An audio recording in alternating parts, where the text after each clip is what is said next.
തിരഞ്ഞെടുപ്പിൽ ആരാണ് ആദ്യം മതം കൊണ്ടുവന്നത്? മുസ്ലിം ലീഗ് മതം പറഞ്ഞ് വോട്ട് പിടിക്കില്ല എന്ന് പറഞ്ഞാൽ വിശ്വസിക്കുന്നത് ഒരു പക്ഷേ അരിമാവ് കലക്കി പാലാണെന്ന് പറഞ്ഞാൽ അത് വിശ്വസിച്ച് കുടിക്കുന്നവർ മാത്രമാവും.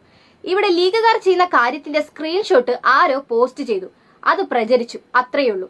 ഷാഫിയോടുള്ള ടീച്ചറിന്റെ വിമർശനവും ഈ പ്രചാരണം നടത്തി എന്നതിലല്ല, മറിച്ച് ഇങ്ങനെയൊക്കെ പ്രചാരണം നടന്നിട്ടും സ്ഥാനാർത്ഥി എന്നുള്ള നിലയിൽ ഷാഫി അത് തടഞ്ഞില്ല എന്നതായിരുന്നു.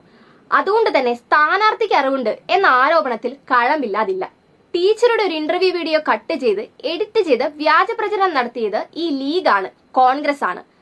ചരിത്രത്തിൽ ആദ്യമായി മതം പറഞ്ഞ് വോട്ട് പിടിച്ചതിന് കോടതി ചെവിക്ക് പിടിച്ച് ഒതുക്കിയിരുത്തിയ MLA പേര് KM ഷാജി എന്നാണ്.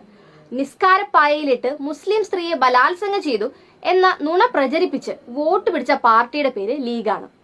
ഈ തെരഞ്ഞെടുപ്പിൽ മാതൃഭൂമിയുടെ പേരിൽ, കാന്തപുരത്തിന്റെ പേരിൽ, റിപ്പോർട്ടറിന്റെ പേരിൽ വ്യാജ പ്രചരണം നടത്തിയത് ആരാണ്? ആ ലീഗാണ് ഇപ്പോൾ നല്ല പിള്ളച്ചമയം നടക്കുന്നത്.